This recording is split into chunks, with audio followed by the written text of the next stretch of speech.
Bem-vindos ao Conexão Gamer, um podcast no qual falamos sobre tecnologia, jogos, educação e muito mais. Hoje estamos aqui com o professor Renan Vinícius Aranha. Bom, o Renan, ele é professor na Faculdade de Engenharia da Universidade Federal do Mato Grosso, UFMT. Atualmente ele está desenvolvendo ações de pesquisa e extensão por meio do Media Lab, UFMT, que é basicamente um grupo conveniado à rede Media Lab Brasil. Ele também é secretário adjunto da Sociedade Brasileira de Computação, SBC, da Regional do Mato Grosso. E falando um pouco sobre a sua formação, ele é bacharel em Ciências da Computação pela Universidade Federal de Goiás, mestre na área de Metodologias e Tecnologias da Computação pelo Programa de Pós-Graduação em Sistema de Informação e doutor na área de Engenharia da Computação pelo Programa de Pós-Graduação em Engenharia Elétrica, ambos pela Universidade de São Paulo, a USP. O Renan ele também atuou como docente no SENAC, São Paulo, e também como professor de ensino básico, tecnológico e técnico do Instituto Federal Goiano, o IF Goiano, e também no Instituto Federal do Mato Grosso, o IFMT. O Renan ele tem interesse tanto nas áreas de interação humano-computador, web, computação afetiva, tecnologias assistivas, jogos sérios e realidade virtual. Então, a gente gostaria de dar as boas-vindas ao professor Renan Vinícius Aranha, né? Agradecemos muito, Renan, por ter aceitado esse convite e estar aqui conosco. Em particular, é uma felicidade grande, né? O Renan é meu amigo há longos anos, né? Aproximadamente aí uns 13 anos. E aí, Renan, para começar, a gente queria ouvir um pouquinho de você, né? O que fez você começar na área da tecnologia, né? Como é que você escolheu o curso de ciência da computação para ingressar nessa área? Conta um pouquinho mais da sua história para a gente, Renan. Olá, pessoal. Oi, Pedro. Obrigado primeiramente pelo convite. É uma alegria estar aqui com vocês, né, para falar um pouquinho da minha vivência aí com jogos e também da carreira. Eu fiquei pensando um pouquinho assim, né, no que dizer sobre como eu escolhi a computação, e eu fui lembrando da infância, né, que eu acho que a minha antes de falar da minha infância, né, eu lembro do programa do Porchat, tem uma perguntinha lá que fala assim: "Qual que é a sua primeira lembrança?", né? E eu sempre ficava pensando, como que eles conseguem lembrar assim, então. E aí eu lembrei de uma das minhas primeiras lembranças e memórias, de ir no trabalho do meu pai com os meus irmãos no final do expediente para jogar num computador que tinha lá. E era um computador, assim, muito antigo, era um 386. Então, para quem fez aula aí de introdução à computação deve lembrar, né, de estudar esse computador, eu cheguei a utilizá-lo. E essa é a minha primeira memória. Depois, eu lembro muito, assim, de sempre ficar interessado em coisas tecnológicas, então eu não gostava muito das brincadeiras tradicionais, mas eu ficava muito pensando assim, né, eu via o Chaves, por exemplo, e tinha lá a Chiquinha, né, a atriz lá, fazendo também o papel da avó dela. E eu ficava inconformado pra saber como que faziam pra os 2 estarem juntas, aliás, né, pra ela estar fazendo o papel de outra pessoa ao mesmo tempo em que a Chiquinha aparecia. E eu sempre fui muito curioso então, e eu morava numa cidade muito pequena, no interior de São Paulo, e lá não tinha curso de informática, então eu ia pra uma cidade vizinha. Aí eu comecei a fazer curso de informática, foi quando eu comecei a ver que eu gostava mesmo, quis continuar estudando. E eu lembro que eu acho que eu tinha 8 anos, eu fazia um curso de banco de dados em Access. E aí eu esqueci o que eu fazia esse curso, eu fui lembrar quando eu estava na faculdade, na aula do Flávio, que a gente fazia lá os relacionamentos, né, das tabelas, e eu fui lembrando, nossa, acho que eu fiz um curso disso já. Então, assim, não teve um momento em que eu falei, ah, eu vou seguir a área de computação. Sempre foi muito natural, assim, tá em temas ou em questões vinculadas à tecnologia. Bem bacana. Eu nem imaginava que você já tinha tido contato com o computador 386. Muito legal mesmo. Então, basicamente, é a computação que escolheu, né? Foi engraçado que eu não lembrava, por exemplo, que tinha o jogo, né, envolvido ali. Eu fui lembrar disso essa semana. Legal. Tudo bem, professor Renan? É um enorme prazer estar aqui conversando com você. Meu nome é Nicolas, estou com a camisa roxa, meus olhos e cabelos são pretos e estou no fundo com a parede branca. Você falou um pouquinho aí da sua jornada, né, do computador. Então, queria saber um pouquinho quais foram aí os obstáculos, os maiores desafios que você enfrentou durante a sua jornada acadêmica e também profissional. Nicolas, eu que agradeço mais uma vez o convite. É, falar de desafio, né, de obstáculo é sempre difícil, porque assim, eu poderia falar que foi uma disciplina, que foi um professor, uma professora, que foi mudar de cidade, enfim. Mas uma vez eu ouvi uma frase que eu gostei muito, né, que assim, nós somos os heróis e vilões das nossas próprias histórias. E eu acho que o maior obstáculo que eu tive, assim, durante toda a minha caminhada foi a ansiedade. E ansiedade em qual sentido, né? De eu estar na graduação, mas estou pensando que eu quero fazer um mestrado. E aí, eu vou expor o Pedro aqui agora. No ano passado, a gente foi pro CSBC, né? Aí tava eu, o Pedro e o Ricardo, já professores, tal, concursados. E eu lembrei de uma vez a gente na casa do Pedro, assim, sentados no chão, né? Pensando, será que a gente vai passar no mestrado? Será que a gente vai conseguir, né, ser professor, tal? E é importante, eu acho, a gente ter esse sonho, né, de pensar no futuro, planejar, mas isso também não pode roubar da gente o presente. E eu percebi que durante a minha trajetória, em muitos momentos, assim, eu estava na graduação, mas queria estar no mestrado. Estava no mestrado, mas queria estar no doutorado. Estava no doutorado, mas queria estar como professor. E é importante respeitar esses processos, especialmente porque, assim, eu acho que as coisas para mim ficaram mais fáceis quando eu comecei a entender que nem tudo estava no meu controle. Então, para eu terminar a graduação, o esforço principal tinha que ser meu, mas não dependia só de mim, né? Porque assim, eu não tinha controle, por exemplo, se ia ter uma greve que ia atrasar lá a minha formação. Eu não tinha controle, sei lá, de qualquer outra coisa que pudesse acontecer ali. Vou pegar um caso mais recente, né, da pandemia, né, que afetou muita coisa, afetou inclusive assim, estava no doutorado, tal, a gente tinha alguns planos, tiveram que mudar. Então, a vida não está no nosso controle 100%. Então, acho que assim, aprender a lidar com ansiedade, nessas perspectivas de viver o momento em que a gente está e também de saber que a gente não está no controle de tudo, eu acho que ajuda bastante, assim, a ter uma caminhada mais tranquila. Bem tranquilo, né? Conversando com o professor Pedro, várias vezes a gente sempre fala sobre mestrado, doutorado, tá na graduação já pensando no como que vai, daqui a quantos anos vai formar no doutorado. Assim, nossa, tem mais 10 anos aí pela frente. Então, né, saber esse relato aí é muito interessante. E essa questão, você tratou assim de forma natural? Foi indo assim, natural? Ou teve algum procedimento? Você fala assim de aprender a lidar com essas questões ou de pensar, sair da graduação e ir pro mestrado? Sim, aprender a lidar com essas questões, assim. Cara, foi muito difícil, na verdade, eu acho que eu ainda tô aprendendo, sabe? Eu acho que quando a gente é ansioso, a gente vai aprender pro resto da vida. Eu consegui, assim, melhorar muito, eu fiz terapia, então isso me ajudou bastante, mas eu também participei de alguns grupos de reflexão, de partilha, que me ajudaram muito, assim, a me enxergar mesmo, né? Tipo assim, ó, você não tá no controle do mundo, o mundo acontece, você tá aqui no meio só. E aí, esses dias eu achei interessante, eu tava num congresso, acabei de falar do Temer aqui, né, em off com o Pedro. Eu estava num congresso e com uma expectativa muito grande de uma coisa dar certo, mas para aquilo dar certo eu precisava da resposta de outras pessoas. E eu comentando com o Tamer, com o William, torce pra dar certo e tal. Aí o Tamer falou assim: relaxa, cara, vai dar certo. E se não der, você vai ouvir muito não ainda. Aí aquilo foi muito bom, porque eu falei, pô, realmente, né? Tipo, eu tenho que aprender também a saber que não, nem tudo vai ser sim, né? E se for não, tá bom, tô vivo ainda. Vamos recalcular a rota.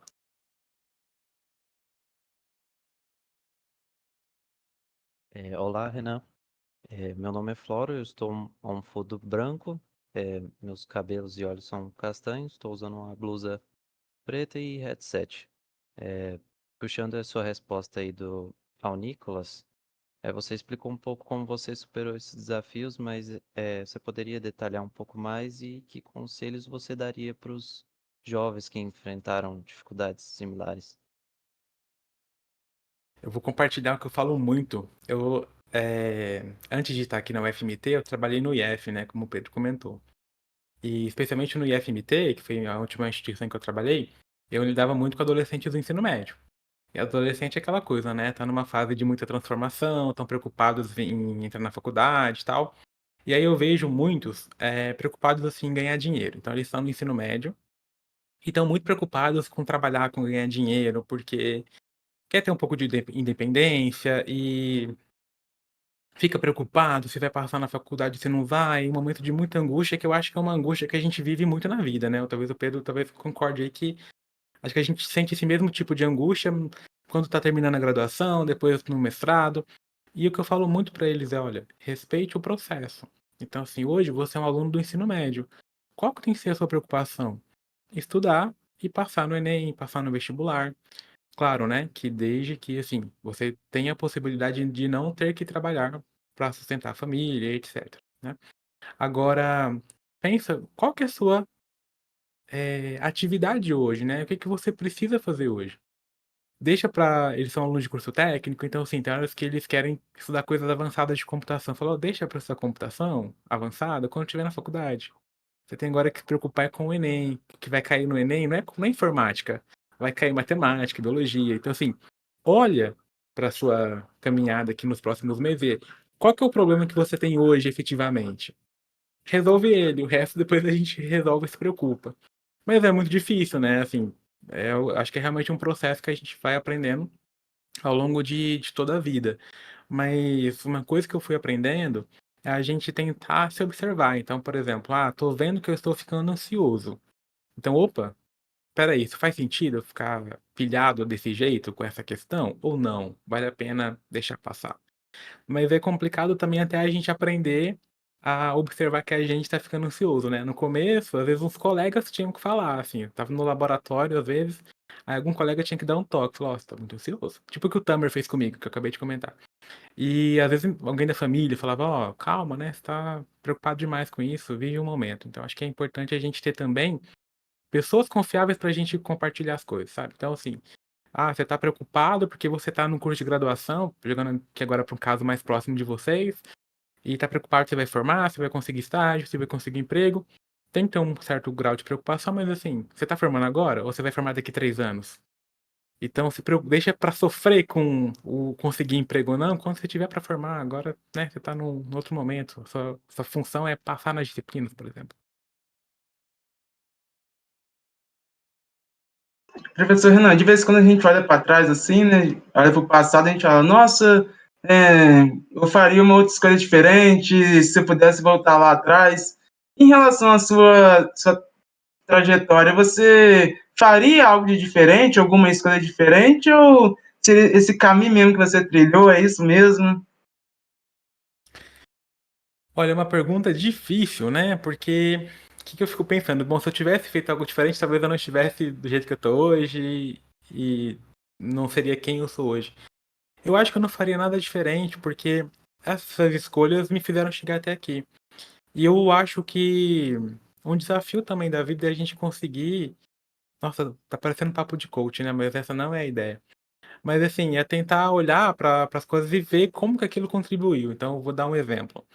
É, eu fiz a graduação lá em Jataí, na UFJ, né? Onde na verdade, na época era o UFG, né? Hoje o UFJ.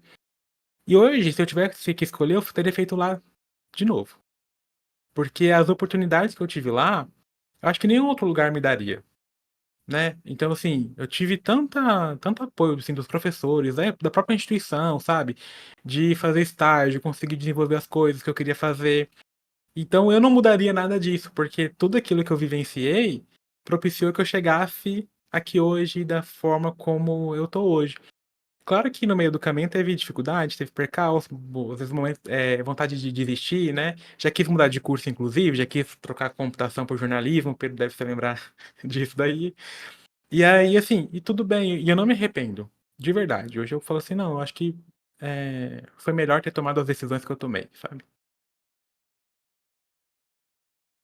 Muito bom ouvir isso, Renan. Lembrando de cada momento que você foi falando aí, das nossas angústias, né? Lembrou muito bem que depois teve a angústia de, a gente transfere, não transfere para Goiânia. Minha turma teve muito isso, né? Aí a gente conseguiu passar no processo seletivo de transferência, não é isso que a gente quer, a gente não vai. Então era meio turbulado o negócio, né? Mas muito bom ouvir essa parte de você e também escutar esses conselhos, porque muitas vezes a gente nem para pensar de uma forma mais reflexiva, né? A gente acaba sempre olhando para os códigos, olhando ali para as nossas atividades de computação e a gente não para pensar e refletir um pouco sobre isso. Mas vamos falar um pouquinho agora sobre conceitos, né, que a gente vai trabalhar aqui no podcast de hoje. E para começar, eu gostaria de entender de você um pouquinho, né, o que seria jogos sérios, né? É a mesma coisa de jogos educacionais? Existe uma diferença? A gente queria saber um pouco a sua opinião sobre isso. Pedro, eu conheci esse conceito, né, de jogo sério quando eu estava na graduação, terminando ali o curso e fui fazer o TCC. Eu estava sem ideia do que fazer e o professor Marcos Wagner veio com a ideia de, cria um jogo para reabilitação. E aí ele falou que esse tipo de jogo chamava de jogo sério. Eu achei esquisito esse termo na hora, né? E assim, isso foi um sofrimento durante toda a minha pesquisa, porque toda vez que eu ia falar jogo sério para alguém que não conhecia, a pessoa fazia uma cara assim, né? E aí eu tinha que explicar o que significava. Eu gosto de uma versão que eu vi que é jogo com propósito. Então, o jogo sério é aquele jogo que ele não quer só divertir, mas ele quer também que o usuário aprenda algum conteúdo, desenvolva alguma habilidade. Então, assim, eu já até conversando com você uma vez, né, eu vi uma discussão de que tem pessoas que entendem que jogo sério é uma coisa e jogo educacional para ensinar, sei lá, matemática, português, inglês, ele é um jogo educacional que não necessariamente é um jogo sério. Na minha concepção, o jogo sério contempla também um jogo educacional. Então, sempre que eu vou criar um jogo ali que não é só para entreter, passar tempo, mas para aprender algo, eu tenho um jogo sério ali, né, desenvolvido. Muito bom ouvir a sua perspectiva em relação a isso. Eu também concordo com você, mas claro que a gente tem aí várias opiniões, né? A comunidade muitas vezes interpreta de forma diferente. Ana, tudo bem? Você está aí? Você gostaria de compartilhar um pouquinho a sua visão? Olá, pessoal. Concordo com as abordagens que o Renan traz. Eu acho que esse jogo com propósito, porque quando você usa a palavra sério e jogo, é antagônico, né? O jogo, a ideia dele é de ser de diversão e trazer um entretenimento. E eu acho que esse com propósito, ele fica mais adequado ao que a gente realmente quer proporcionar ali para o usuário, né? É. E Renan, falando ainda sobre esses jogos sérios, nós observamos aí nos seus trabalhos, né, de mestrado, doutorado, que você trabalhou um pouquinho sobre a questão de adaptação de jogos, né? Como que seriam essas adaptações nesses jogos sérios? Você poderia falar um pouquinho sobre isso? Interessante que a conversa até foi para um rumo, né, da questão do jogo sério, como a Ana comentou, não ser divertido, né? E eu lembro, logo quando eu entrei no mestrado, eu fui apresentar a pesquisa, e um colega perguntou isso daí, mas o que é um jogo sério? É um jogo chato? E na época eu falei assim pra ele, ele falou, não, né? Mas pensando bem hoje, assim, espero que ninguém fique ofendido, tá? Pessoal que trabalha com jogos sérios, mas o que acontece, assim, muito? A gente fala em jogo e a gente pensa em quê? Nos jogos comerciais, que tem lá milhões investidos, né? Muitos recursos e tal. E quando a gente fala de jogo sério, é muito comum o quê? Ser um TCC, como eu tinha feito na graduação. Então, assim, é um aluno que está desenvolvendo, ou uma equipe ali pequena, a gente não tem recurso, a gente está aprendendo a desenvolver. Então, evidentemente, aquele jogo não vai ter aquele tanto de recurso, aquela coisa tão atrativa, né, ou lúdica como um jogo comercial teria. Claro que mais interessante fazer, por exemplo, a fisioterapia usando um jogo vai ser mais divertido potencialmente do que fazer numa forma mais tradicional. Porém, a gente entende que assim, bom, o jogo sério ele vai ter uma limitação, né? Porque acho que ninguém aqui vai do nada resolver usar um jogo educacional para fazer alguma coisa, né? Você quer passar o tempo, você vai usar um jogo de diversão mesmo. Então, qual que foi a nossa provocação ali, nosso entendimento? Quando a gente trabalha no contexto de fisioterapia, que foi onde eu comecei na graduação e atuei também no mestrado, o paciente que vai para fisioterapia, ele teve algum problema antes. Então, ou ele teve um AVC, ou ele teve que fazer uma cirurgia de mastectomia e ficou com algumas sequelas, está com algum membro machucado que precisa de reabilitação, de tratamento. E esse tratamento vai garantir a qualidade de vida dessa pessoa. Só que, olha só, esse membro que ela vai recuperar, reabilitar, tem que ser exercitado, mas ele está machucado, então ela já vai ter dor. E aí que entra, eu acho que o momento em que eu comecei a gostar mais de HC do que qualquer outra coisa, que é, eu vou olhar primeiro para o ser humano. Depois eu vou me preocupar com a tecnologia, né?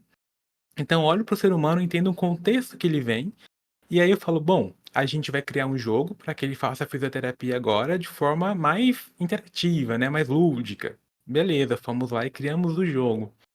Mas tá, será que o jogo que eu criei, assim, na versão default dele, padrão, vai ser suficiente?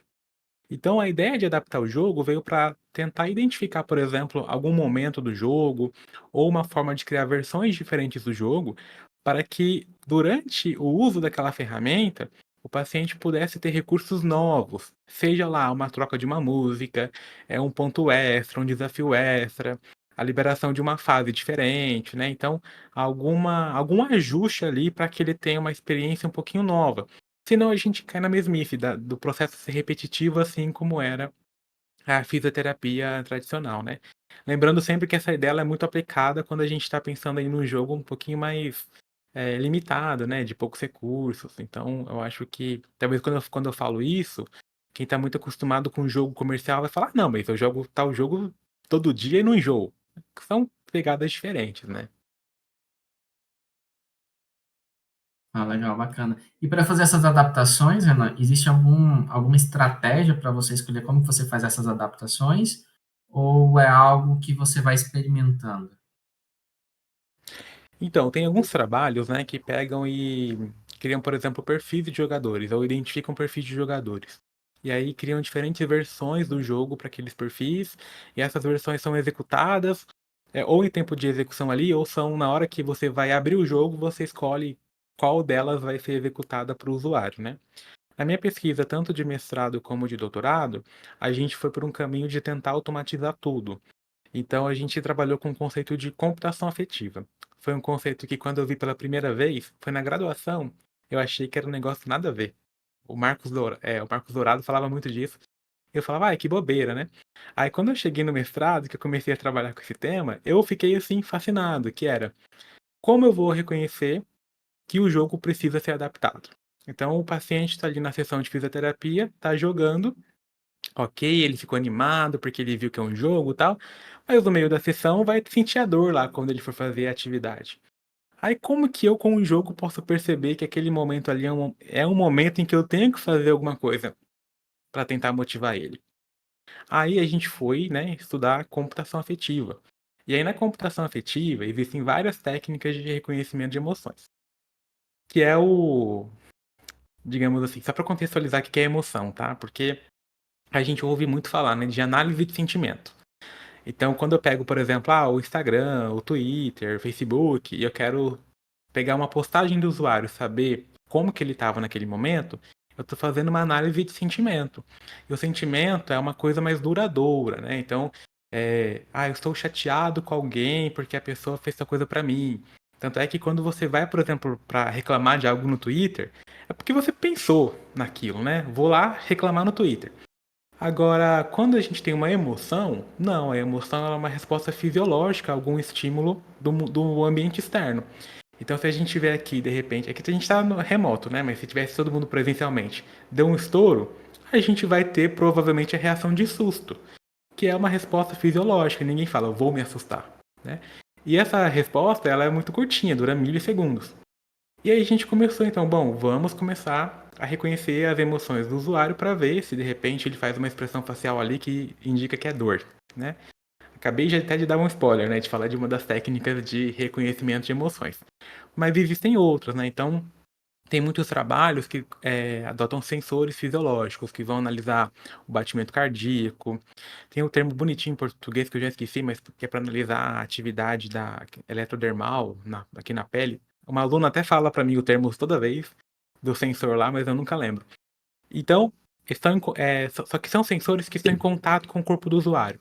E a gente queria usar uma técnica que não tivesse que ter nenhum tipo de contato com o usuário, pensando que, olha, já tem desconforto demais, sabe? A gente precisa colocar mais um desconforto para ele. Aí nós optamos por utilizar a análise de expressões faciais. Então, uma câmera só analisava as expressões, né? E dava ali, por exemplo, as emoções associadas a essas expressões, né? Alegria, medo, nojo, raiva, surpresa, tristeza, além da face neutra. E na época do mestrado a gente usou uma ferramenta paga lá que dava também engajamento e valência, né? Se aquela emoção era boa ou ruim. E a partir dessa informação a gente conseguia falar, não, agora o jogo precisa ter uma adaptação. Mas naquela época ainda a gente fez a adaptação toda. O fisioterapeuta tinha que chegar lá e falar assim: bom, eu conheço a Ana, eu acho que a Ana fica motivada com música. Aí ela ia lá e configurava que se a Ana ficasse triste era para tocar uma música para ela. Aí no doutorado depois a gente tentou melhorar isso daí também. Eu posso emendar uma pergunta? Opa! Eu não sei se eu vou atrapalhar, desculpa, viu, Arthur? Mas aí eu lembro que na época da graduação você usou o joystick com realidade aumentada e tal. Aí você chegou a usar outras técnicas, igual esse programa que você falou, um programa pago. Se Isso. tinha visão computacional, alguma coisa já na vertente de IA, ou era muito ainda nesse olhar e nesse feeling só do fisioterapeuta? No mestrado, Ana, a gente usava o Kinect também para reconhecer lá os movimentos do usuário. Na época, pelo que eu me lembro, não tinha nada assim de mais avançado, né? Aí até chegou assim, só para contextualizar um pouquinho, depois a Microsoft descontinuou o Kinect, aí todo mundo ficava assim, e agora para onde a gente vai? E hoje o que eu não acompanhei mais assim esse nicho, né? Mas eu sei que hoje tem ferramentas de IA que reconhecem lá o movimento do corpo a partir da câmera e faz um mapeamento do esqueleto, né? Então daria para usar isso hoje. Agora, com relação às emoções, isso é um ponto realmente assim muito interessante, porque a gente no mestrado não pensou em utilizar a IA, por exemplo, para definir aquelas adaptações de forma automática. A gente usava uma ferramenta pronta lá, que era feita pela Afetiva, uma empresa que surgiu do MIT, e aí a ferramenta dava lá os indicadores, eu só pegava aqueles indicadores e fazia uma análise com base neles. A gente foi começar a incorporar IA no doutorado, quando a gente falou, bom, eu não quero mais que o fisioterapeuta tenha que decidir o que vai adaptar para cada um. Aí a gente foi estudar também, bom, como que a gente pode classificar as pessoas em categorias diferentes para ver o que ela gosta, né? O que deve motivá-la. Aí a gente foi de novo para psicologia, né? Então, tipo assim, tive que ler muita coisa de psicologia nesse meio do caminho. E aí nós encontramos a teoria dos traços de personalidade. Que, resumidamente, tem várias teorias, tá? Então também, assim, quando a gente lida com a questão de emoção, você tem que ver que tem várias teorias, aí você escolhe uma. Aí personalidade, várias teorias, você escolhe uma. Aí a gente fez um levantamento lá da personalidade e depois a gente usou, né, treinou um classificador. Eu não lembro agora qual foi o algoritmo, porque eu também me considero assim um usuário de IA, não sou um especialista em IA. E aí a gente treinou lá os classificadores para tentar falar, não, para Ana tal ação, tal adaptação vai ser mais interessante. A gente acabou usando sim depois. Hoje é difícil fugir também, né? Isso que eu ia falar, e muito legal, né, lá atrás, como já estava evoluída a pesquisa, né, hoje a gente tem Sim. muita ferramenta, mas pensar isso há um tempo atrás, realmente, muito bom. E um ponto interessante, né? Eu tô falando demais aqui, mas é que eu lembrei da provocação de IA, que eu acho que a gente chega, quando a gente lida na computação com a psicologia, num ponto muito delicado, né? Porque eu vou dar o exemplo da expressão facial. Eu consigo, por exemplo, reconhecer que a pessoa está com a expressão facial de tristeza. Mas ela estava triste mesmo? Ou aquela tristeza é ruim? Depende, porque vamos lá. Se eu tô assistindo o filme do Titanic, e aí tô lá na cena lá que o Jack não tem o lugarzinho lá na. Sei lá, onde é que a Rose lá não deixou ele chegar lá. Aí eu fico triste naquela cena. Oh, aquilo é ótimo eu ficar triste, porque era o objetivo do filme. Em jogos a mesma coisa, né? Agora, se eu abro minha conta bancária e fico triste, aí já é esquisito, né? Tipo assim, ninguém quer ficar triste quando abre, sei lá, o sistema acadêmico e vai ver a nota. Então, a gente tem que entender muito que o contexto influencia também. E aí eu acho que a gente chega num ponto em que, assim, beleza, eu tenho um algoritmo lá que consegue detectar que a expressão facial era de alegria ou de raiva, mas o que que aquilo significa, né? É um ponto interessante. Renan, agora voltando um pouco sobre os jogos sérios, qual o diferencial de jogos sérios com adaptação automática? A ideia do jogo sério com adaptação automática é sempre tentar suprir um pouco dessas limitações que o jogo sério tem por conta da sua característica. Tem até uns autores lá, né, que citam assim, o que que um jogo sério deve ter, né? Porque criar um jogo sério é muito difícil. O Pedro trabalhou com um jogo educacional, né, Pedro? E assim, como que você vai mesclar, ensinar algo ou treinar alguma habilidade com diversão? É, para usar o meme lá, né? Tipo assim, é questão de milhões, né? Como que você faz um negócio que a pessoa precisa fazer e ficar legal? Então isso é muito difícil. E aí você tem lá toda aquela teoria lá dos jogos, né, de manter o estado de flow do jogador, tal. Então a adaptação ela vem justamente com esse intuito de perceber que algo está saindo ali ou indo para uma direção que a gente não quer e tentar levar o usuário para um estado emocional bom ou para alguma situação que a gente queira que ele faça, né? É tipo basicamente o que o Instagram faz com a gente lá, de ficar recomendando coisinha para te manter usando a ferramenta. Mas isso aplicado ali no jogo sério com uma boa intenção, né? Digamos assim. E, Renan, eu achei muito interessante todo esse processo que você falou da adaptação, principalmente também essa questão da interdisciplinaridade, né? Falou da computação com a psicologia ali, você saber. São vários processos, né? Tem que saber. E você tem um trabalho que é usando computação afetiva para adaptar automaticamente jogos sérios para reabilitação. E nesse trabalho ali, você fala sobre a criação de um framework para auxiliar a adaptação automática de jogos sérios para a reabilitação motora com fisioterapeutas. Você poderia falar um pouco mais sobre esse trabalho? Posso sim, esse daí foi o meu trabalho de mestrado e foi muito interessante porque quando eu estava na graduação, gostei muito de trabalhar com jogo sério para fisioterapia. E eu e o Guilherme, meu colega, ele fazia um TCC muito parecido, né? Era um tema complementar. E aí a gente ficou muito habituado com isso, que tudo era informática em saúde. Só servia pra gente se fosse informática em saúde. Aí eu consegui lá ir para São Paulo trabalhar com uma professora que eu tinha visto uma palestra há muitos anos atrás e eu tava assim, super admirado com ela, né? Aí eu cheguei lá e falei, olha, eu queria fazer um jogo para reabilitação, porque eu fiz isso na graduação. Aí ela falou assim, então, fazer um jogo para reabilitação não dá um mestrado. Tem que ter uma contribuição para a computação. E aí acho que foi até a ideia dela mesmo, né? Então vamos fazer o seguinte, em vez da gente fazer um jogo que se adapta de acordo com a emoção do usuário, vamos criar um framework que possibilite que outros programadores criem jogos que se adaptem ao usuário. E que o fisioterapeuta, né, naquela época a gente lidava com isso ainda, o fisioterapeuta ia lá configurar a adaptação. Então a gente teve que pensar no seguinte, né? Bom, como que eu vou criar todo esse mecanismo aqui de forma isolada de um jogo para que eu consiga. Eu lembro que era bem simplesinho, assim, que a gente tinha que importar um pacote na Unity, que foi a tecnologia que a gente usou, e o sistema todo tinha que funcionar. Então, a gente fazia isso e aí a gente queria saber, tá? Será que os programadores acham que é legal essa abordagem e que funciona bem? Ou eles acham que, tipo, essa aqui não é interessante? Então a gente tentou ter um entendimento também de como que os programadores encaravam a nossa proposta, mas também como que os fisioterapeutas encaravam isso, né? Porque o que que acontecia, assim? A gente tinha um grupo de parceiros da fisioterapia que eram muito interessados em tecnologia. Então eu lembro que a primeira vez que eu falei desse trabalho, alguém perguntou: "Ah, os fisioterapeutas não ficam contra, né?" Aí a gente falou: "Não, porque assim, a gente não quer substituí-los, muito pelo contrário, a gente quer ajudá-los." Então eles achavam muito legal ter essa possibilidade de ir lá e ajustar um pouquinho do processo, né, do jogo, para cada paciente.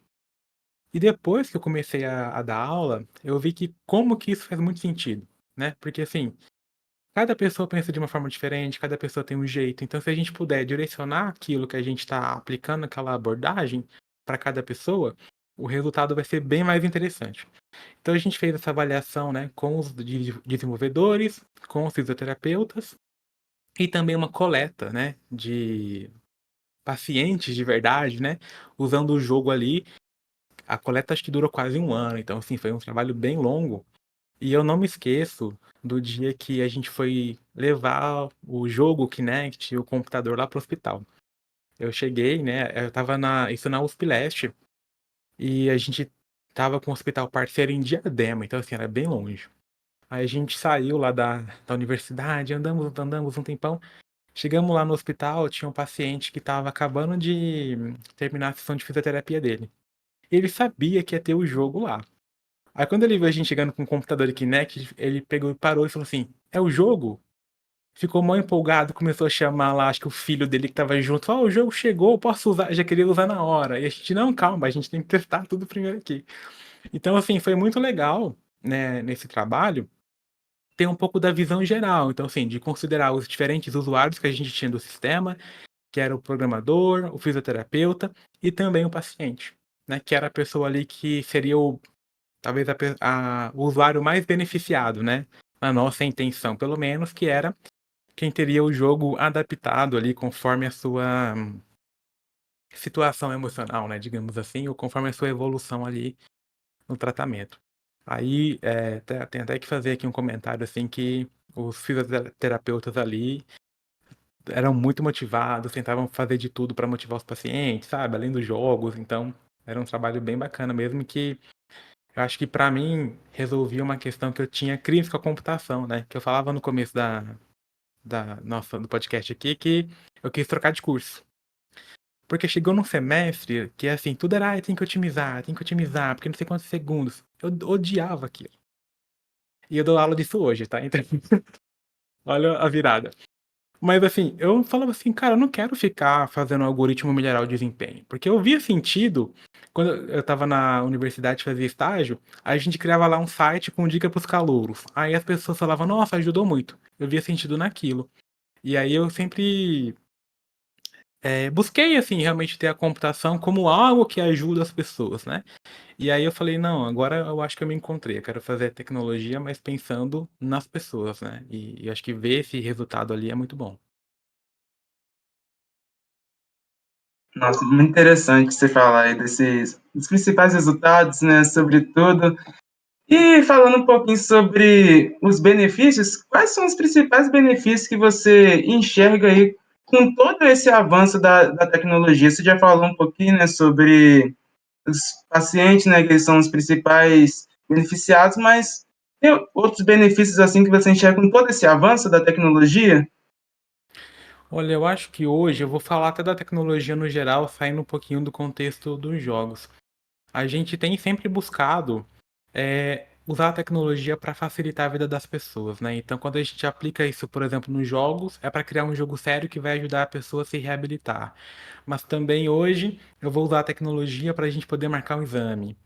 Então, a gente tem, é, eu acho que assim, abraçado a tecnologia como sociedade de uma forma muito marcante nos últimos anos. Eu vou só fazer uma comparação. Eu lembro quando eu comecei a faculdade em 2011, a gente estava começando a ter smartphone. Acho que eu lembro tipo assim, de surgir isso em 2010, ficar popular. E quando eu cheguei na faculdade, pouca gente tinha. E eu lembro de ter Twitter. E eu usava muito o Twitter na época. E o pessoal ficava brincando. Eu pegava o celular, vai pro Twitter. Se a gente muda pra hoje, a gente tá o tempo todo com o celular na mão, né? E aí, nesse ponto, eu vou fazer até uma fala aqui, talvez um pouco polêmica também, é que eu acho que a gente tem que pensar um pouquinho melhor nessa questão da tecnologia. Ela vem para ajudar muito, com certeza, mas a gente também precisa parar para pensar criticamente de tá, até que ponto vale a pena. Porque a gente está o tempo todo conectado. As reclamações que eu mais escuto hoje é assim, antes a gente tipo, ia trabalhar, terminava aquele horário e estava em casa. Agora a gente trabalha o tempo todo, porque é WhatsApp o tempo todo, é e-mail o tempo todo, porque o celular está aqui grudado. E até na perspectiva lá de reconhecimento de emoções, né, tem muita gente que critica por N motivos. E assim, apesar de eu ter usado a técnica, de continuar usando, eu acho que a gente tem que discutir, sabe? Inclusive na formação em computação. Porque eu acho que a gente fica muito assim, olha que legal essa IA, nossa, vamos usar. Olha que legal isso aqui, vamos usar. Como se tudo fosse bom. Mas, por exemplo, vamos parar pra pensar. Quando eu tava comentando aquela coisa do reconhecimento de emoções, né? Tem a expressão facial ali de raiva, isso é bom ou isso é ruim? Mas olha só, será que é realmente interessante que a gente consiga perceber que alguém tá com raiva? Porque se eu quero usar isso para adaptar um jogo, ótimo. Mas e se eu tô, por exemplo, num contexto de governos autoritários que têm, por exemplo, acesso ao nosso dispositivo? A gente tá com o celular o tempo todo. Eu tô fazendo um paralelo aqui com aquele livro, 1984, né, que até foi de base lá pro Big Brother, porque é o seguinte, lá acontece justamente isso. As pessoas estavam com telas o tempo todo em casa e eram monitoradas o tempo todo, e se elas tinham, por exemplo, uma expressão facial lá negativa contra qualquer governo, elas eram punidas. Então, assim, é para esse rumo que a gente quer seguir, sabe? Pode falar, Ana. O Ministério da Verdade, né, que eles falaram, Isso, é verdade. eles tinham as teletelas, Isso, muito interessante. Para quem nunca leu o livro, recomendadíssimo. Isso que o Renan está falando é muito sério, porque ainda hoje, a quantidade de dados que a gente fornece, né? Você está com smartphone, você está com smartwatch, você está com um monte de informações aí trafegando, a gente não sabe para onde, né? Assim, exato. que tratamento de dados que estão dando para eles. A gente normalizou tanto que hoje em dia, quando alguém. Eu lembro, tem um professor nosso de Jataí, uma vez começou a questionar isso, né? E eu pensei, mas que paranoia, né? Pra quê? Não deve nada, não precisa temer. Hoje eu penso diferente, tipo assim, não, tem que realmente refletir. Porque, assim, quando a gente. Eu olho como que a gente, assim, é feito de bobo mesmo, né? Porque eu lembro quando começou, a gente postava foto no Facebook e tinha que marcar os amigos manualmente. Aí o que eles faziam? A gente tinha que selecionar o rosto da pessoa, marcava. Selecionava, marcava. Aí passou um tempo, não, agora identifica o rosto sozinho. Aí depois você postava, identificava o rosto e já marcava a pessoa. E a gente, ai que linda, a tecnologia é maravilhosa, tal. Pô, eles têm o rosto de todo mundo lá já mapeado. Pra quê? O que eles vão fazer com isso? E assim, e se a gente não parar pra pensar nisso como profissionais de computação, quem vai pensar? Aí quando vem alguém lá de humanas e questiona, é porque o pessoal de humanas. Não, gente. Assim, acho até que a computação é quem tinha que tomar frente dessa discussão, sabe? A gente tem que parar de ser bobinho e aceitar qualquer inovação como lindo, né? Vamos discutir, vale a pena isso aqui mesmo, né? A gente tem que usar. E assim, sempre tem um discurso, dá pra usar pro bem e pro mal. Então, eu posso usar o reconhecimento de emoções pra adaptar o jogo lá do paciente. Ótimo, é lindo. Mas o que isso também pode causar? A gente tem que pensar, né? Então, eu acho que eu resumiria assim que a tecnologia ela tem vindo com uma promessa muito de ajudar, mas a gente não tem olhado, na verdade, o preço que ela está cobrando da gente. E é um preço muito alto. Porque o que a gente mudou como sociedade mesmo nos últimos 10 anos por conta da tecnologia é absurdo, sabe? Então acho que a gente precisa pensar no lado bom dela, mas também ser crítico, né?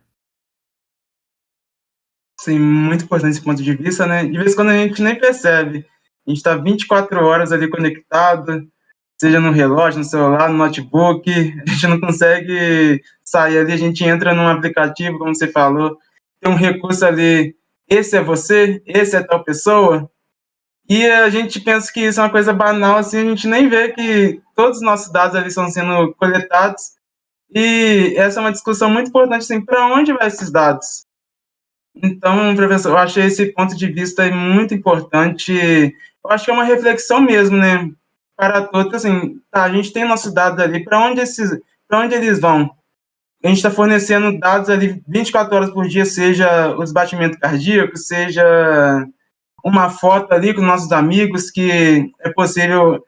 Ele próprio já reconhece ali, essa pessoa é a mesma dessa, aí pega uma foto bem antiga lá e já pergunta, essa pessoa é essa? Tipo assim, já coloca ali, e a gente vai rindo ali, vai pensando que isso não tem importância, não tem nada a ver, mas a tecnologia hoje em dia ela está sendo usada muito para o bem, né? Como o seu trabalho aí, essa questão da reabilitação. Mas se a gente também não tiver cuidado, né, com a tecnologia, né, tem muitos malefícios aí, né, professor? Sim, é realmente assim um caso delicado, né? Que a gente tem que ter muita cautela.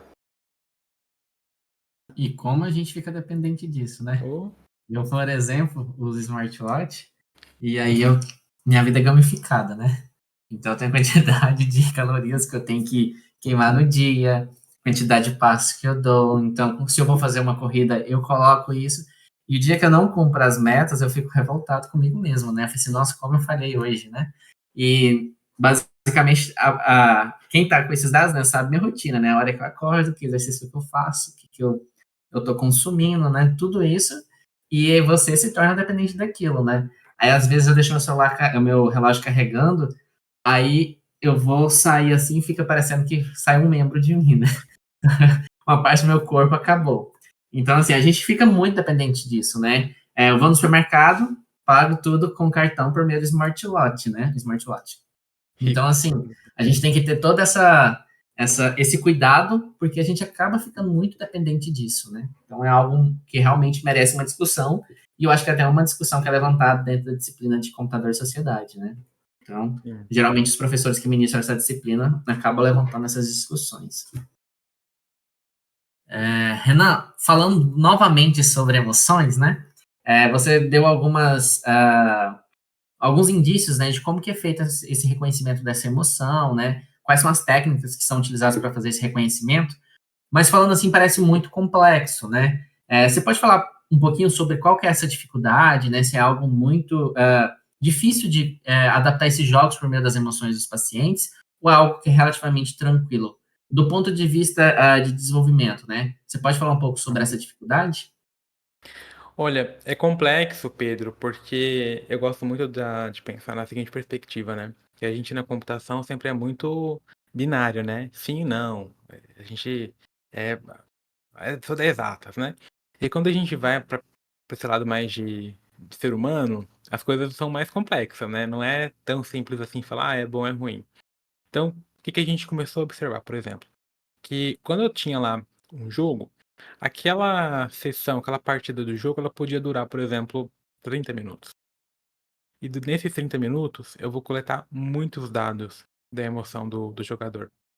E como que eu vou interpretar esses dados? É muito difícil. E a gente começou a chegar num ponto em que, assim, de verdade mesmo, não tinha resposta do que fazer. E às vezes eu ficava até um pouco desesperado, né? Falei assim, mano, e agora o que eu vou fazer com esse... pra terminar esse doutorado? Mas por quê? Era assim, ó. A gente tava na USP, que é uma das principais universidades do país, e a gente procurava, assim, especialistas que lidassem com personalidade. Muito difícil de encontrar. Pode ser que tenha, tá? Antes que alguém venha aqui falar, não, tem lá. E a gente procurava, tipo, no site, com contatos em comum, não encontrava alguém que falava assim, não, a pessoa domina a personalidade. Ou de emoções. Até que a gente conseguiu encontrar um professor do Instituto de Psiquiatria que nos ajudou muito assim, falando, não, ó, tem essa teoria, vai por esse caminho, por outra. Aí eu aproveitava o meu psicólogo, ele fazia doutorado lá na USP também, então eu aproveitava muito ele para, tipo assim, perguntar uma coisinha ou outra no final das sessões, né, para tentar entender um pouquinho mais. Mas qual que para mim é a maior complexidade? É a gente dar um significado para aquele dado que a gente coletou.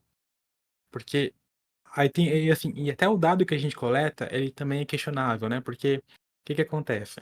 A técnica de reconhecimento de emoções a partir da análise de expressões faciais, ela vem, assim, desde Darwin, se eu não me engano, que estava lendo lá no livro de psicologia, e chega mais recentemente no Paul Ekman, que para quem já viu aquele canal Metaforando, né? Falar da U17 e tal, é baseado lá na teoria do Paul Ekman.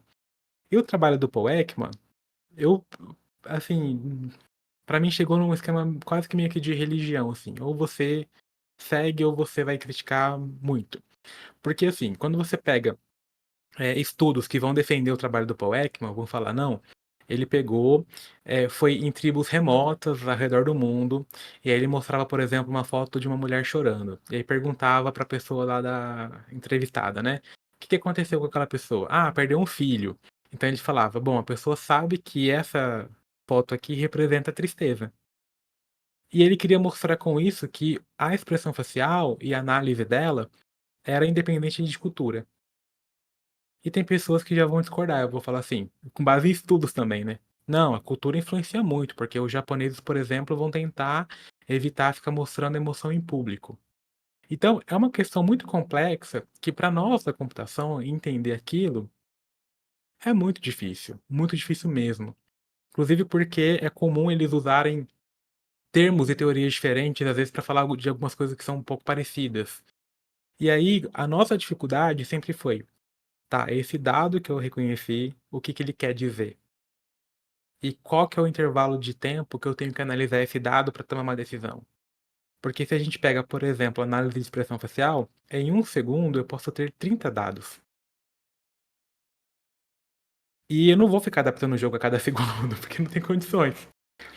Então, qual que é o intervalo de tempo que a gente vai adotar? E aí eu comecei, assim, a ler e tal. A gente encontrava alguns artigos científicos que discutiam o tema, mas assim, a impressão que eu tinha é, quando chegava na parte interessante, os autores passava batido. Muitos não davam detalhes de como eles resolviam os problemas. Aí o que que a gente convencionou? Agora no doutorado, vamos considerar uma partida. Então naquela partida a gente faz uma análise das emoções dele e vê. Foi bom? Foi ruim? Inclusive, no doutorado a gente até parou de usar o termo emoções. A gente passou a utilizar expressão facial associada à emoção. Porque, olha, é aquela expressão facial. Não quer dizer que ele estava alegre nem triste. É aquela expressão que é associada àquela emoção. Porque, assim, é, a parte mesmo de implementar um mecanismo de adaptação tal, não é complexa, porque a gente tem os princípios lá de engenharia de software, de modularização, componentização. A gente resolveu com isso. Mas o difícil era, como que eu interpreto esses dados? O que que eu faço com eles, né? Qual que é o sentido que a gente dá? E ter também, assim, pessoas dispostas a participar dos experimentos, para a gente coletar dados e treinar a IA, enfim, é realmente um processo bem complexo. Eu acho que a gente fez, acho que durante o doutorado eu fiz 7 experimentos, assim. Chegando no final, eu não tava mais com cara de chegar para as pessoas e pedir, participa do experimento, porque foi realmente bem trabalhoso, assim.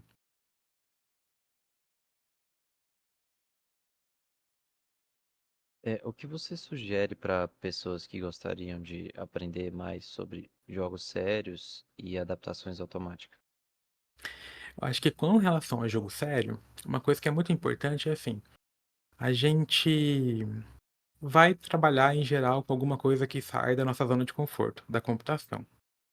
Eu posso criar um jogo sério para ensinar algoritmos, ok. Aí a gente está na nossa área de expertise, né?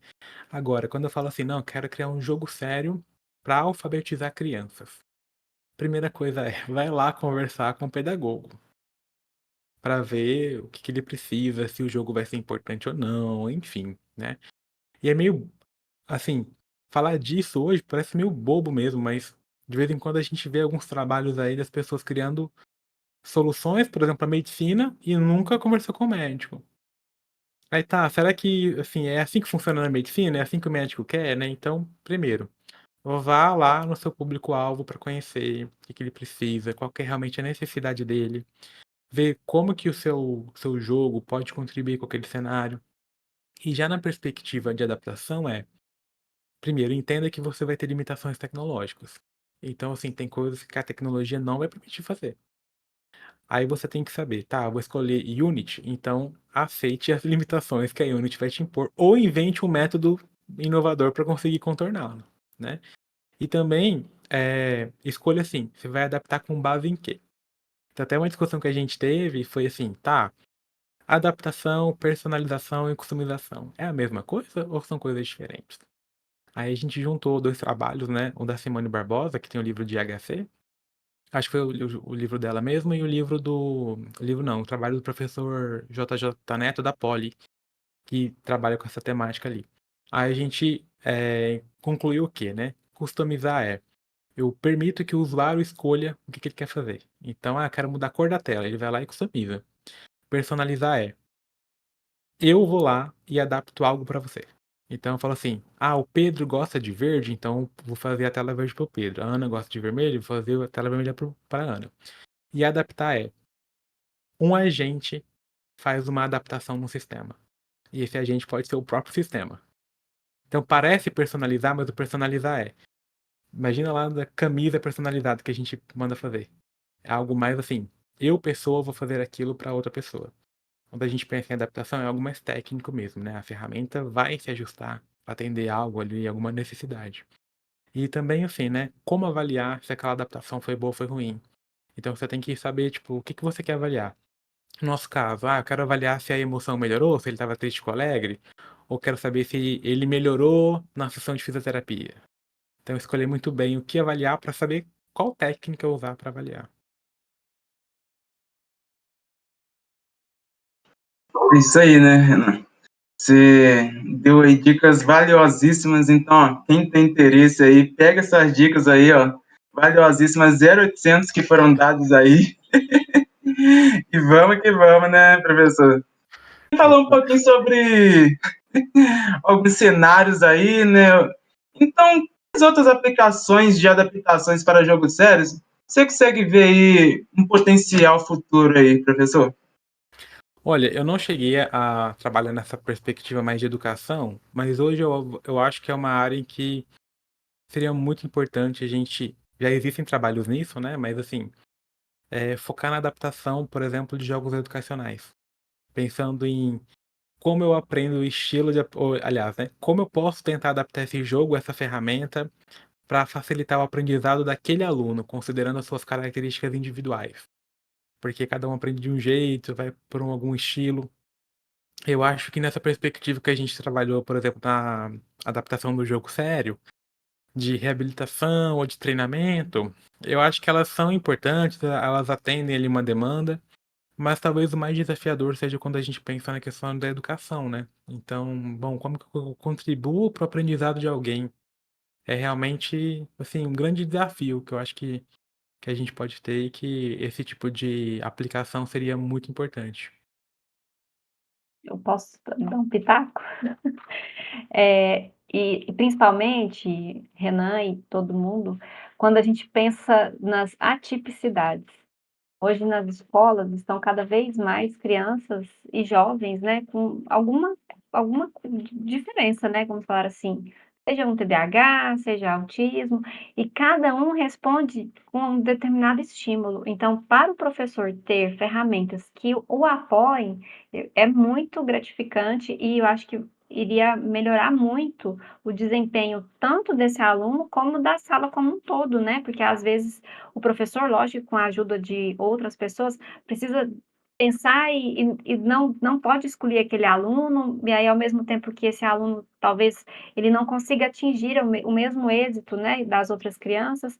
Então eu acho muito importante mesmo pensar nesses jogos e fazer essas adaptações para que atenda à necessidade deles. Muito, muito importante mesmo. E pensando aqui também, né, Ana, que assim, o professor ele atende 30 e 50 ao mesmo tempo de uma vez, né?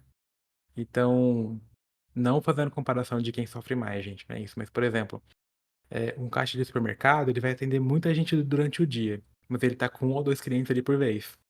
O professor não, ele tá com 30, 50 dentro da sala e ele tem que passar o conteúdo, assim, basicamente ao mesmo tempo para todo mundo, dando conta das diferentes necessidades de cada um. Então isso realmente, assim, é muito desafiador. E aí eu acho que se a gente tiver, falar a gente como professor também, né? Se a gente tiver recursos que nos apoiem, assim, até entender, ou assim, às vezes nem para ensinar, mas até para entender, tá?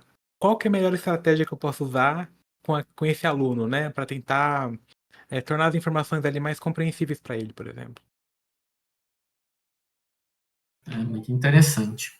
Olha, Renan, o quanto eu aprendi hoje aqui, não consigo listar, viu? Muito bom participar desse episódio e de vez em quando a gente tem algumas interações no WhatsApp, né? Quase uns podcasts particulares comentando sobre alguns assuntos acadêmicos, mas a gente nunca tinha conversado com tanta profundidade sobre a área de jogos, né? Mas é muito bom ouvir Verdade. a sua perspectiva, a sua experiência. Você já vem trabalhando aí com essa área de jogos há muitos anos, né? Desde o mestrado, doutorado, com a parte de adaptações e também de essa parte de emoções. E aí, assim, fazendo um apanhado geral, né? A gente sempre tem uma pergunta aqui no final do nosso episódio, que é basicamente qual que é a sua próxima fase na sua área de atuação, né? O que está por vir aí, né? Você podia compartilhar um pouco aí os planos, né? Da sua pesquisa pra gente, né? Seus trabalhos, suas iniciativas. Posso sim. Então, eu comentei, né, que meu contato com o jogo começou na graduação, e eu acho que até assim, a conversa aqui foi me fazendo pensar nesse caminho, né? Que engraçado, que eu procurei o professor Marcos Wagner porque eu queria trabalhar com computação gráfica, especialmente realidade virtual. E aí, por isso, procurei ele. A professora Fátima, que me orientou no mestrado e doutorado, era dessa área também. Mas no meio do mestrado e doutorado, ali, lidando com essa questão toda de emoções e tal, eu fui vendo que, assim, eu me interessava muito mais pelas questões humanas, os fatores humanos na computação, do que pela realidade virtual em si. E aí eu fui mudando um pouquinho, né? Vocês podem observar também que o jogo ali sempre foi algo assim que estava intermediário, mas nunca foi o meu objetivo, né? Então acabou que eu acho que eu terminei o doutorado assim muito mais interessado em compreender essa questão de computação e psicologia, o que a gente consegue fazer em colaboração ali, né? E pensar em soluções, enfim. Então, terminando o doutorado, isso em 2022, eu comecei a trabalhar lá no IFMT, né? Aí eu criei um projeto na área de computação afetiva. E meio que em paralelo ao final do doutorado, eu comecei a colaborar lá no IHC, o Simpósio Brasileiro sobre Fatores Humanos em Sistemas Computacionais, na comissão de acessibilidade. E aí estava em contato com a Carol Sacramento, com a Amanda, com a Soraya, que são pessoas que dominam o assunto. Eu fui aprendendo bastante, né? E assim, apesar de a minha pesquisa de mestrado não ser sobre acessibilidade, a gente lidava com pessoas com deficiência. E a gente via assim, como que, por exemplo, o Kinect não permitia algumas interações, sabe? Se a pessoa tivesse alguns membros com limitações motoras ali. Então, fui vendo e aquilo foi me chamando a atenção. Então, hoje eu tenho trabalhado muito mais na área de HC do que em jogos e de realidade virtual, pensando sempre em tecnologias interativas. Então, hoje o meu foco está em tentar entender essas questões humanas ali relacionadas à emoção, né? A avaliação da experiência também do usuário, né? Foi uma parte que a gente passou um pouquinho no doutorado, tem que entender, propor um instrumento, e acessibilidade digital. E aí, por conta da acessibilidade, eu tenho atuado um pouco nas duas vertentes, né? Tanto de pensar em avaliar os sistemas, que a gente vê que hoje ainda tem muitas limitações de acessibilidade, e em paralelo discutir também a formação em computação, né? Então, só para dar um contexto, esse aqui eu vou contar porque eu sei que o tempo já falei muito, mas isso aqui é legal. Eu lá no IF também propus um projeto de pesquisa para a gente analisar assim, os sistemas não têm acessibilidade. E aí a gente fica, mas tem o manual, tem a orientação, e ninguém segue. Aí eu falei, gente, pra mim é meio óbvio, porque se a gente não ensina isso na graduação, não adianta, eu ensino errado assim. Eu não falo de acessibilidade nunca. Aí depois o estudante se forma e fala, ó, tem que colocar isso aqui. Só que o software funciona sem acessibilidade. Claro que não para quem precisa, mas funciona pro resto. Então por que eu vou me preocupar com aquilo? Aí a gente foi ver, né, e aí em parceria com o IF Goiano, a gente fez um levantamento dos PPCs dos cursos de computação do Centro-Oeste. E o que a gente viu? Basicamente não se fala de acessibilidade.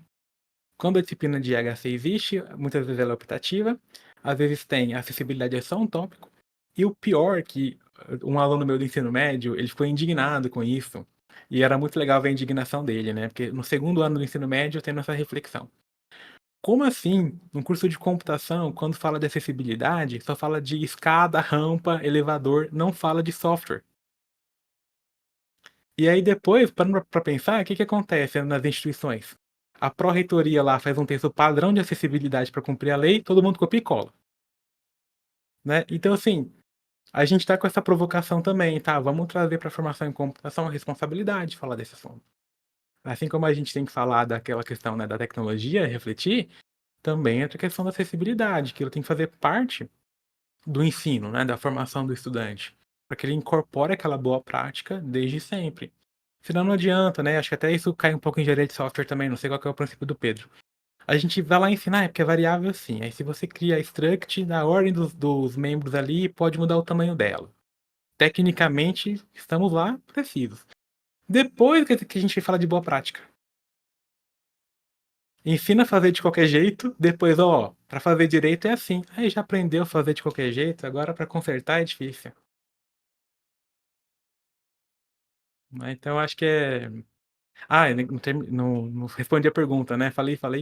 Então, assim, hoje eu tenho atuado nessas vertentes e agora na UFMT, que eu tem menos de um ano, tô começando um grupo de pesquisa, o Media Lab UFMT, como o Pedro comentou, que é conveniado à rede Media Lab Brasil, que é sediada lá na UFG, e também é um grupo que me marcou assim desde a graduação. Então, eu acompanho o Media Lab da UFG, que trabalha com mídias interativas já há bastante tempo. E aí, assim que eu tive agora a chance, né, de começar um grupo, eu falei, não, eu quero seguir nessa mesma linha de trabalhos que são marcantes e que não ficam apenas em questões mais técnicas, né? Bacana, tem muita coisa legal chegando, né? Muitas Tem sim. contribuições aí para você divulgar para a gente. Só para alguém aí tem mais alguma pergunta? Desculpa. E pôr a gente na rodada, né, Pedro? Opa, Exatamente. sempre Colaborar, juntos. né? Sempre juntos. Alguém aí tem mais alguma pergunta para o professor Renan?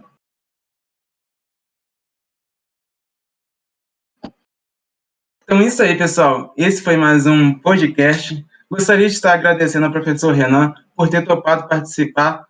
Foi um episódio muito rico, muito aprendizado. E também a todos os nossos ouvintes aqui por acompanhar a gente. Vocês encontrarão todas as informações do professor Renan no site renan.cc.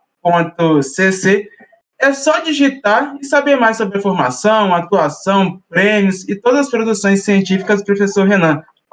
Então vale a pena conferir. Lembrando também, se você ainda não se inscreveu no nosso canal no YouTube, quanto no Spotify, é sua oportunidade. Se inscreve aí que tem muita coisa boa vindo aí. Somos 2 projetos de extensão e também estamos no Instagram, @Escola de Games UFJF e @Escola de Games UFJ. Vocês podem aproveitar e seguir a gente lá, porque dando um spoiler aqui, tem muita coisa boa vindo aí. Então, ó, segue lá para não ficar de fora. Nós divulgamos todas as nossas ações, todos os nossos podcasts. Então, compartilha com o máximo de pessoas e a gente se vê no próximo episódio.